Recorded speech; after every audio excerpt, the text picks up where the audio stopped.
morning, ma'am, sir. So ito po yung mga kailangan natin to set up our transmission sa ating mga GIDA sites. So una, ito po yung Starlink satellite dish natin na tinatawag nating satellite dishy. And sa ating satellite dish, meron po tayong port dito.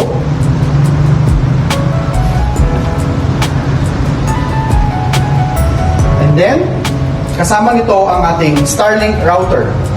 At ang ating Starlink router, may power port. At ito naman yung port para sa LAN cable na manggagaling sa ating satellite dish. At may dalawa tayong LAN port sa likod ng ating Starlink router. Kasama din dito ang ating patch cord para sa ating satellite dish papunta sa ating Starlink router. At ganun din ang ating power supply for our Starlink router. So mamaya, papakita ko kung paano natin sasaksak ang ating power supply sa ating Starlink router.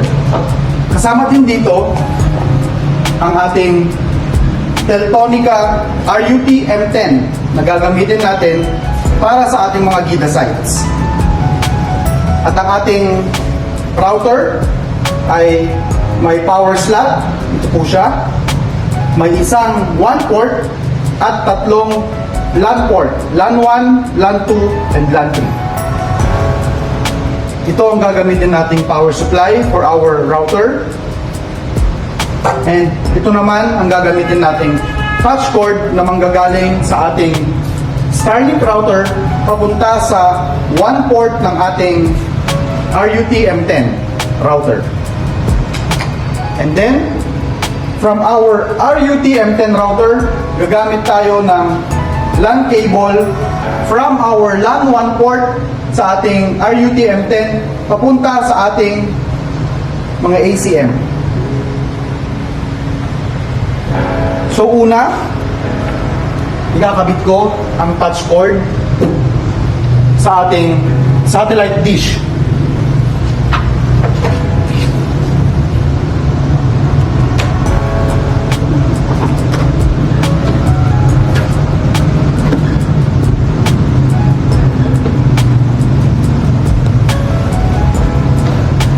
At ang dulo ng ating patch cord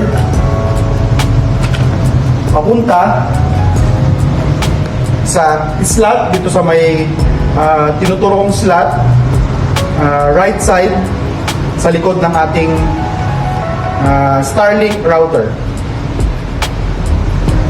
So ito ay designated only para sa patch cord ng satellite dish papunta sa ating Starlink router.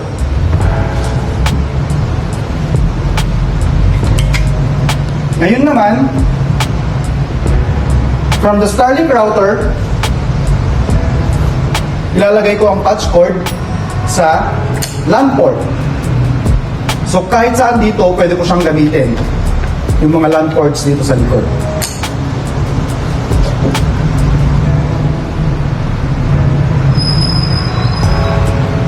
Then yung dulo, galing sa ating Starlink router, papunta naman sa WAN port ng ating RUT M10 na Teltonika router.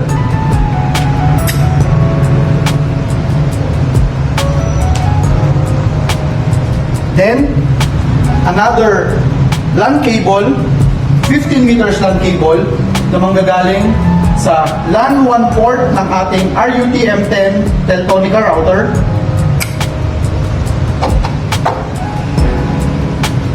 At yung dulo naman, ito na yung papunta sa ating ACM.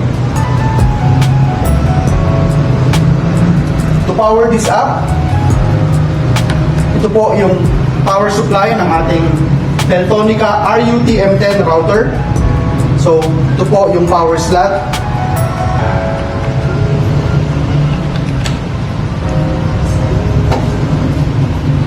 And for our Starlink kit, ito naman po yung power supply.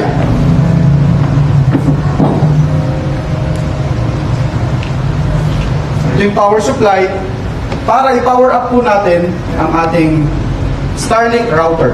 So nandito naman po sa side na to ang slot para sa power ng ating Starlink router.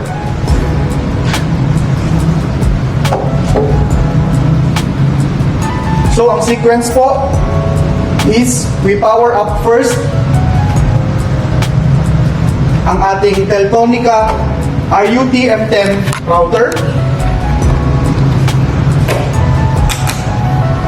We wait for 5 minutes and observe ang mga LED dito sa likod na green and red para i-check yung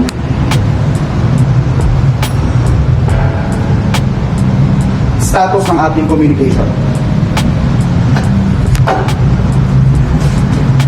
And then next, after 5 minutes, pwede na po natin i-power up ang ating Starlink kit. That's it. So ganito po yung setup ng transmission natin for our ACM. So patch cord from our satellite dish. Yung dulo papunta sa ating Starlink router.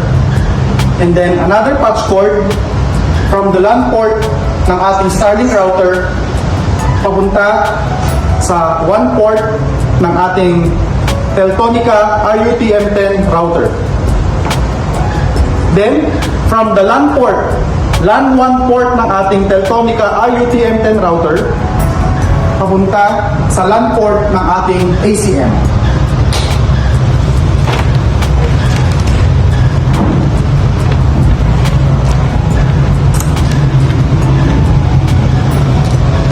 That's how to set up the transmission for our ACM.